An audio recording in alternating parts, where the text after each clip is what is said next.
Over the years, several movies and TV shows have been made to portray the nitty-gritty of organized crime. One of the many things these shows have in common with real life is the outstanding fashion sense of the mafiosi. It's widely known that members of the mob stood out for their neat looks and expensive suits, but not many people are aware of the hidden meaning behind these outfits. In this video, I will be pulling back the curtains to reveal the real reason why mobs always dressed well. Lucky Luciano.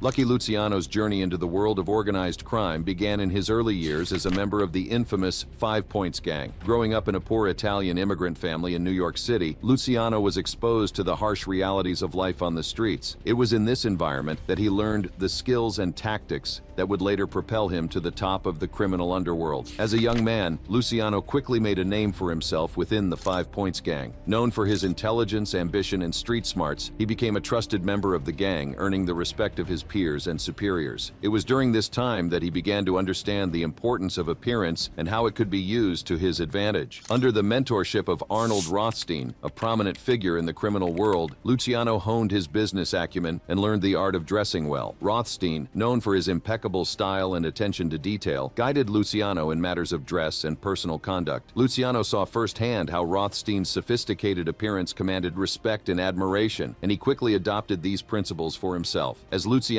reputation grew, so did his influence within the Five Points gang. He became involved in various criminal activities, including bootlegging during the Prohibition era. Luciano's sharp dressing and charismatic personality helped him forge connections with other prominent gangsters, further solidifying his position in the criminal underworld. But it was not until the 1930s that Luciano truly rose to power. In a bold move, he formed the Commission, a governing body that brought together the leaders of different mafia families. This move not only established Luciano as a force to be reckoned with, but also marked the beginning of a new era in organized crime. The Commission served as a platform for communication and decision-making, ensuring that conflicts were resolved peacefully and that the interests of the mafia as a whole were protected. Throughout his early years in the Five Points gang and his rise to power, Luciano's impeccable dressing style became a trademark of his persona. He understood that dressing well not only projected an image of power and influence, but also instilled fear and respect in his adversaries. Luciano's attention to detail in his wardrobe was a reflection of his meticulous nature and his desire to be perceived as a man of sophistication and authority. Luciano played a significant role in the illegal narcotics trade. He saw the immense profit potential in the distribution of drugs and recognized the opportunity to expand his criminal empire. Luciano organized a network of drug traffickers, establishing connections with international suppliers and overseeing the distribution of narcotics throughout the United States. His involvement in the illegal narcotics trade brought him immense wealth and power, but it also attracted the attention of law enforcement. Despite the risks, Luciano's influence in the National Crime Syndicate and his control over the illegal narcotics trade continued to grow. He became known as a mastermind, orchestrating complex operations and evading law enforcement. Luciano's ability to navigate the criminal underworld and maintain control over his empire solidified his reputation as a formidable and influential figure. However, his involvement in the illegal narcotics trade would eventually catch up with him. In 1936, Luciano was convicted for compulsory prostitution and running a prostitution racket. He was sentenced to 30 to 50 years in prison, dealing a significant blow to his criminal empire. But even behind bars, Luciano's influence remained. During World War II, he struck a deal with the Department of the Navy to provide naval intelligence. His cooperation with the government led to his sentence being commuted in 1946, on the condition that he be deported to Italy. Luciano's involvement in the establishment of the National Crime Syndicate and his role in the illegal narcotics trade left a lasting impact on organized crime in the United States. His ability to unite rival factions and his control over the lucrative drug trade solidified his position as a legendary figure in the criminal underworld. Behind the scenes of Lucky Luciano's criminal empire, his personal life was marked by tumultuous relationships and the impact of his notorious criminal reputation. While he was known for his charisma and influence, his personal relationships were often filled with drama and tragedy. In popular culture, Luciano's life and criminal activities continue to fascinate and inspire storytellers. He has been portrayed in numerous films and TV series, with actors such as John Maria Volanta, Andy Garcia, and Vincent Piazza taking on the role. Luciano's legacy as a criminal mastermind and his impact on organized crime in the 20th century have been widely recognized. Despite the controversies surrounding his personal life and criminal activities, Luciano's influence and reputation remain undeniable. His ability to command respect and loyalty, his business acumen, and his impeccable sense of style have solidified his place in history as as one of the most influential figures in the American Mafia. In conclusion, Lucky Luciano's impeccable sense of style was not just a matter of vanity, but a strategic choice that projected an image of power, wealth, and sophistication. Joe Bonanno. In the small town of Castellammare del Golfo, Sicily, a young boy named Joseph Bonanno was born into a world of poverty and struggle. Little did anyone know that this boy would grow up to become one of the most notorious mob bosses in American history. Born in 1905, Joe Bonanno experienced firsthand the hardships of life in Sicily. The island was plagued by poverty, corruption, and violence, with organized crime deeply rooted in its society. At a young age, Bonanno's family made the decision to immigrate to the land of opportunity, the United States of America. In search of a better life, they set sail for the bustling streets of New York City, where dreams were made and shattered. Arriving in the early 1910s, the Bonanno family settled in a neighborhood teeming with immigrants, each with their own hopes and aspirations. But for young Joe, the allure of the streets and the promise of power would soon capture his attention. It wasn't long before Joe Bonanno found himself drawn to the world of organized crime. The streets of New York City were a breeding ground for criminal activity, and Bonanno quickly became entangled in its web. By the age of 16, Bonanno had already established himself as a formidable figure in the local underworld. He was known for his street smarts, his cunning, and his unwavering ambition. It was clear that he was destined for something greater, and so, at the tender age of 26, Joe Bonanno became the boss of the Bonanno crime family, making him one of the youngest ever bosses in the history of organized crime. Under Bonanno's leadership, the Bonanno family expanded its operations,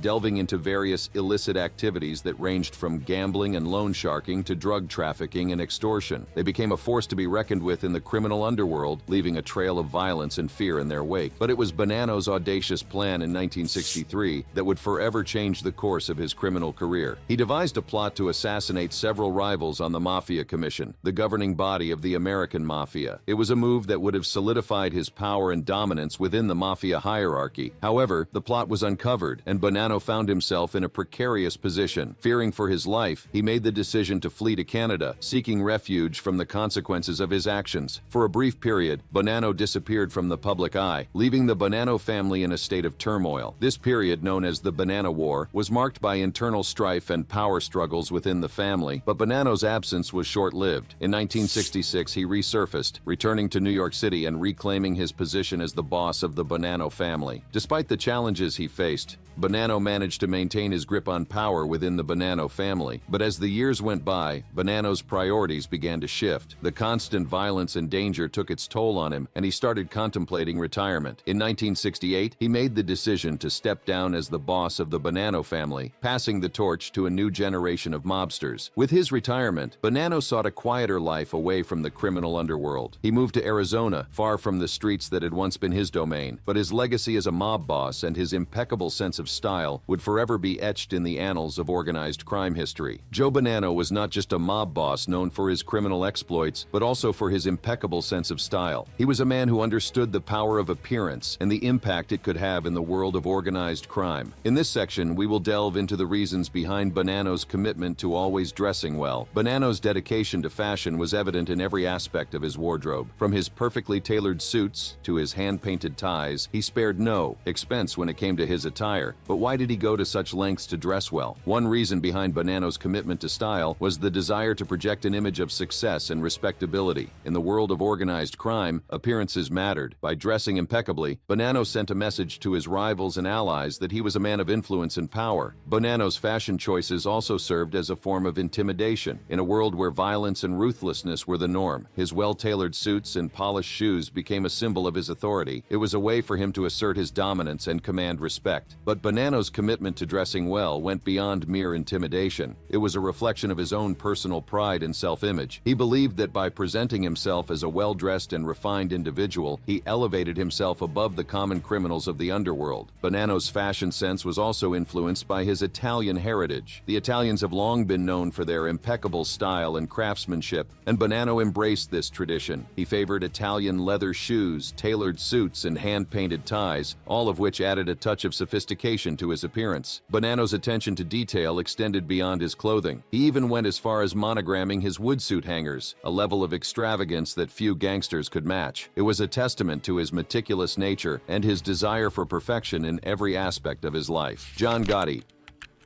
John Gotti, born in 1940, grew up in the gritty streets of the Bronx, New York. Raised in a neighborhood plagued by poverty and crime, Gotti was no stranger to the harsh realities of life. Alongside his brothers, he quickly learned to navigate the treacherous world of the streets, where survival often meant resorting to illegal activities. As a young man, Gotti found himself drawn to the allure of organized crime. He saw it as a means to escape the hardships of his upbringing and gain power and respect. It wasn't long before he became involved with the Gambino crime family, one of the most notorious and powerful mafia organizations in New York City. Gotti's entry into the world of organized crime was marked by his willingness to do whatever it took to climb the ranks. He proved himself to be a valuable asset to the Gambino family, quickly earning a reputation as a skilled and ruthless enforcer. His loyalty and dedication did not go unnoticed, and he soon caught the attention of the family's leadership. John Gotti's ascent within the Gambino crime family was nothing short of remarkable. His ambition, cunning, and ruthless nature propelled him to the upper echelons of the organization. But it was a pivotal moment in 1985 that would forever change the course of his life and solidify his position as a formidable mob boss. Gotti orchestrated the assassination of his predecessor, Paul Castellano, in a brazen display of power. This audacious move earned him the nickname the Teflon Don due to his ability to evade conviction in the face of mounting evidence. With Gotti at the helm, the Gambino crime family became a force to be reckoned with. He ruled with an iron fist, instilling fear and loyalty among his subordinates. Gotti's reign was marked by violence, intimidation, and a relentless pursuit of wealth and power. Despite his criminal activities,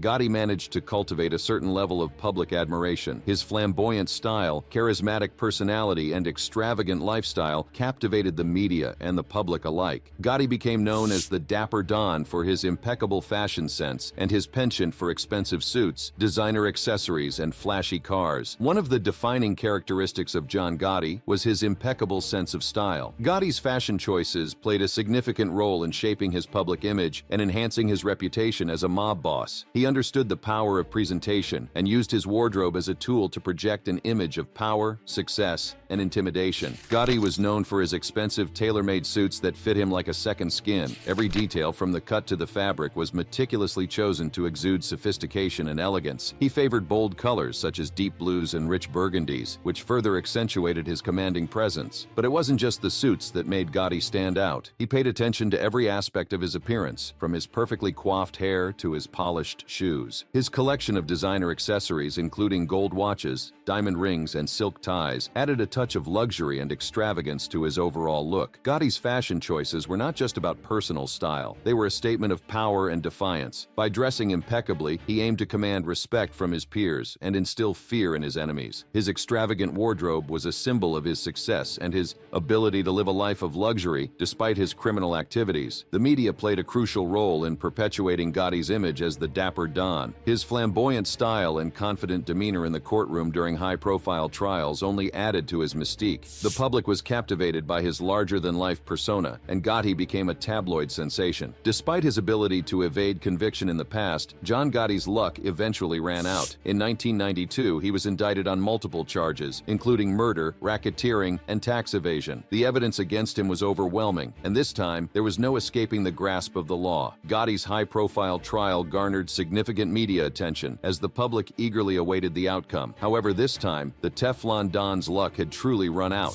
In 1992, he was found guilty on all charges and sentenced to life in prison without the possibility of parole. The conviction marked a turning point in Gotti's life and the end of his reign as the boss of the Gambino crime family. His arrest and subsequent imprisonment dealt a significant blow to the American mafia, as it signaled the decline of organized crime in the United States. While behind bars, Gotti's health began to deteriorate. In 1998, he was diagnosed with throat cancer and underwent surgery. He was transferred to a medical facility in Missouri, where he spent the remainder of his life under heavy security. John Gotti, the once untouchable mob boss, passed away in 2002 at the age of 61 due to complications from his illness. His death marked the end of an era in the world of organized crime, but his legacy as the Dapper Don and his impact on the criminal underworld will forever be remembered. Frank Costello, the legendary mob boss known for his impeccable style, had a humble beginning that laid the foundation for his extraordinary life. Born Francesco Castiglia on January 26, 1891, in Laropoli, Italy, Costello immigrated to the United States at the age of 4 with his family. They settled in New York City's East Harlem, where his father had opened a small neighborhood Italian grocery store. Growing up in a vibrant and diverse neighborhood, Costello was exposed to the allure of gang activities at a young age, thanks to his older brother. Fascinated by the world of organized crime, he quickly became involved in local gang activities and earned the nickname Frankie. As Costello entered his teenage years, his involvement in gang activities intensified. At the tender age of 13, he became a member of a local gang, immersing himself in the criminal underworld that thrived in the streets of East Harlem. Costello's introduction to gang activities not only exposed him to a life of crime, but also forged lifelong friendships and partnerships. One of the most significant relationships he formed was with Charlie Lucky Luciano, the Sicilian leader of Manhattan's Lower East Side gang. Despite facing opposition from older members of Luciano's mob family, who were skeptical of working with non-Sicilians, Luciano and Costello became inseparable. Their partnership would prove to be a turning point in Costello's life as they embarked on a journey that would shape the course of organized crime. Alongside Italian-American associates Vito Genovese and Tommy Three Finger Brown Lucchese, as well as Jewish associates Meyer Lansky and Benjamin Bugsy Siegel, the gang engaged in various criminal activities ranging from robbery and theft to extortion, gambling, and even narcotics. Costello's early experiences in the world of organized crime laid the groundwork for his future endeavors. His involvement in gang activities not only provided him with a sense of belonging, but also honed his skills in navigating the treacherous underworld. Little did he know that his journey was just beginning, and his impeccable style would soon become an integral part of his persona. As Frank Costello's criminal career began to flourish, so did his reputation for being a man of style and sophistication. His impeccable fashion sense became a defining characteristic that set him apart from his peers in the criminal underworld. Costello's criminal activities expanded in the 1920s with the onset of Prohibition. Alongside his partners, including Lucky Luciano, Meyer Lansky, and Benjamin Siegel, he ventured into bootlegging, taking advantage of the lucrative opportunities presented by the ban on alcohol. Backed by criminal financier Arnold the Brain Rothstein, the Luciano-Costello-Lansky-Siegel alliance became a force to be reckoned with. During this time, Costello's sartorial choices became increasingly refined. He understood the power of appearance and the impact it had on his reputation. Whether attending high-stakes meetings or socializing with influential figures, Costello always dressed to impress. His tailored suits, perfectly groomed appearance, and attention to detail projected an image of power, influence, and respect. Costello's dedication to dressing well went beyond mere vanity. It was a strategic move that allowed him to seamlessly blend into high society while simultaneously operating in the criminal underworld. His impeccable style became a shield, disguising his true nature and enabling him to navigate both worlds with ease. Furthermore, Costello recognized the importance of blending into high society and maintaining a facade of legitimacy. By dressing impeccably, he could seamlessly navigate both the criminal underworld and the upper echelons of society. His refined appearance allowed him to attend social events, rub shoulders with influential figures, and establish connections that would prove invaluable to his criminal operations. Costello's criminal activities eventually caught up with him, leading to his arrest on various charges. Throughout his career, he had faced brushes with the law, serving jail time for assault and robbery on multiple occasions. However, it was in 1926 that he and his associate, William Big Bill Dwyer, faced federal bootlegging charges. They were accused of bribing U.S. Coast Guardsmen to ensure the smooth unloading of liquor from boats in New York Harbor. Although the jury deadlocked on the charges, Dwyer was later convicted of bribing a Coast Guard official and sentenced to 2 years in jail. Despite the legal challenges, Costello continued to operate within the criminal underworld. However, his life took a dramatic turn in 1957 when he became the target of an assassination attempt. The order came from Vito Genovese, a rival mob boss, and the hit was carried out by Vincent Gigante. Miraculously, Costello survived the attack, but the incident shook him to the core. It was a wake-up call that made him reassess his position and consider retirement. The attempted assassination proved to be a turning point for Costello. Realizing the dangers that came with his position, he made the difficult decision to relinquish power to Genovese and retire from the criminal world. This marked the end of an era for Costello as he stepped away from the forefront of organized crime and sought a quieter life. In his retirement, Costello maintained a relatively low profile, far removed from the notorious activities that had defined his earlier years. He lived a quiet life, away from the public eye, but his influence and legacy continued to resonate within the criminal underworld. However, the story of Frank Costello eventually came to an end. On February 18, 1973, he passed away, leaving behind a legacy that would forever be intertwined with the history of organized crime. His death marked the end of an era, as one of the most iconic figures in the world of mobsters and crime bosses was laid to rest. Bugsy Siegel.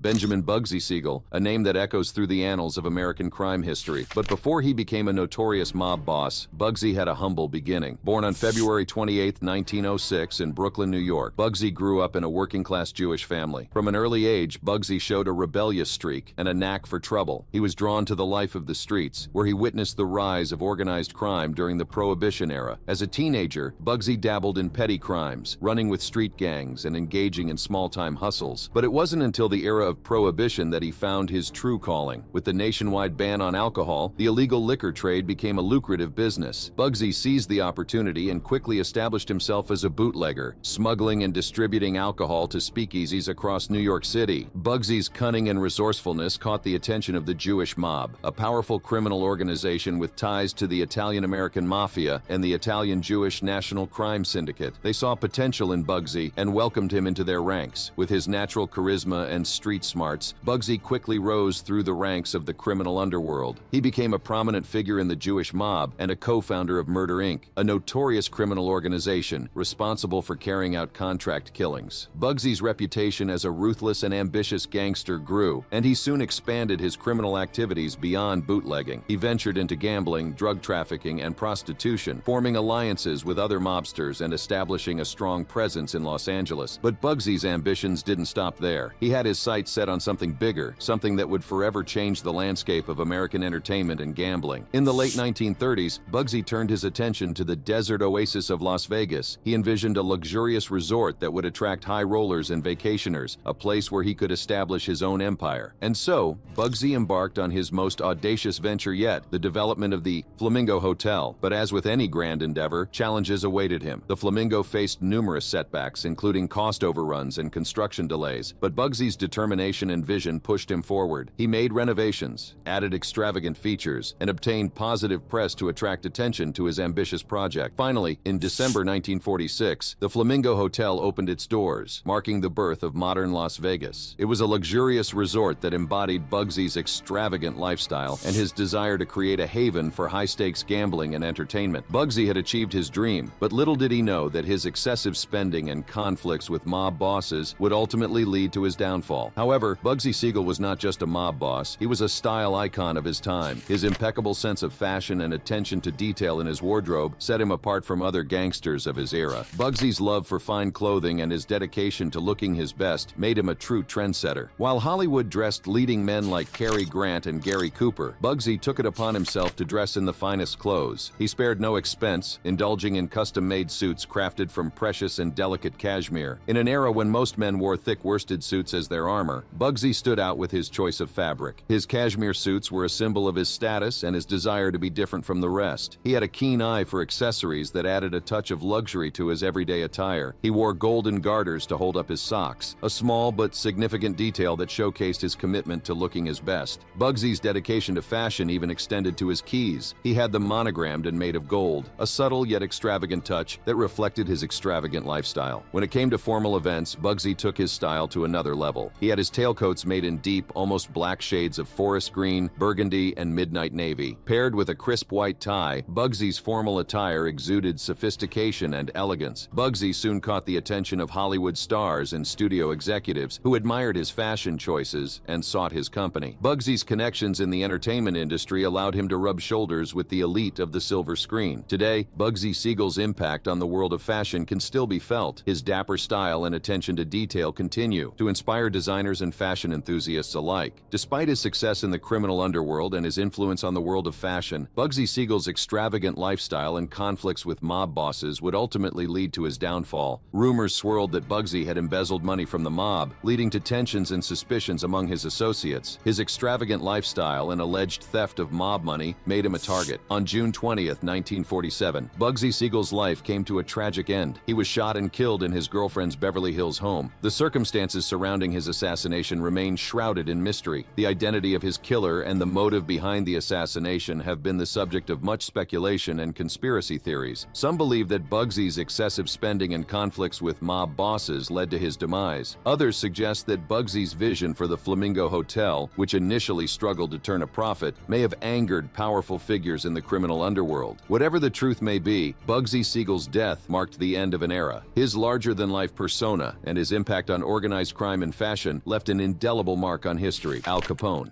As a young child, Capone showed great promise as a student. However, he struggled to conform to the strict rules of the parochial Catholic school he attended. His rebellious nature often clashed with the authority figures around him, setting the stage for a life of defiance and defiance. At the age of 14, Capone's turbulent journey took a dark turn. He was expelled from school after assaulting a female teacher, a violent act that would foreshadow his future criminal endeavors. With his education cut short, Capone embarked on a different path, one that would lead him into the heart of the criminal underworld. Capone found himself drawn to the streets, where local gangs held sway over the neighborhoods. He joined the ranks of the Bowery Boys and the Junior 40 Thieves, engaging in unsophisticated smash-and-grab robberies. But Capone's ambitions went beyond these petty crimes. He yearned for something greater, something that would elevate him to the pinnacle of power. It was during this time that Capone set his sights on the powerful 5 Points Gang, a notorious criminal organization based in Manhattan. The gang, led by the infamous Paul Kelly, was known for its ruthlessness and control over the city's criminal activities. Capone saw an opportunity to rise through the ranks and make a name for himself in the underworld. Capone's determination caught the attention of Johnny Torrio, a trusted associate of the 5 Points Gang. Torrio recognized Capone's potential and took him under his wing, becoming a mentor and guide in the treacherous world of organized crime. Under Torrio's tutelage, Capone honed his skills, learning the art of manipulation, intimidation, and strategic thinking. In January of 1925, Johnny Torrio was shot several times by a hitman. Miraculously, he survived the assassination attempt, but the incident shook him to the core. Recognizing his own mortality, Torrio made the decision to retire from the criminal world, passing the torch to his protege, Al Capone. At just 26 years of age, Capone became the new boss of Chicago's largest crime syndicate. His rise to power was swift and decisive, solidifying his position as one of the most influential figures in the city's underworld. Capone's notoriety grew, and with it, his desire to project an image of power, sophistication, and style. Capone's dressing style became an integral part of his persona. When most people think of Capone, they picture him in his signature dark 3-piece pinstripe or chalk-stripe suits, complete with a fedora hat and a cigar in his mouth. These suits, often made from fine silk fabrics imported from Italy, exuded luxury and elegance, a stark contrast to Capone's rough early life. Capone's wardrobe extended beyond the traditional dark colors. He embraced a variety of hues, including charcoal, navy, tan, beige, and even bold colors like purple and lime. His suits featured wide lapels, double-breasted or two-button single-breasted jackets, and full-cut trousers, reflecting the fashion trends of the time. Capone paid meticulous attention to detail, adding a touch of elegance to his outfits. He often sported a white pocket square, folded in a rakish manner, in his chest pocket. His shirts featured classic long-point collars, and he favored buttoned barrel cuffs over cufflinks, a surprising choice considering his affinity for bling and pinky rings. In conclusion, Al Capone's formidable years shaped him into the dapper mob boss he would become. Despite his criminal activities, Capone's style played a significant role in shaping his public image and gaining favor with influential politicians and law enforcement. As the saying goes, you are addressed the way you dress. These mobsters used dressing as a means to subtly communicate their power to their rivals as well as their subordinates. They were rich, influential, and used their expensive clothing to show just that. Check out this next video to learn more about the secret code of the mob.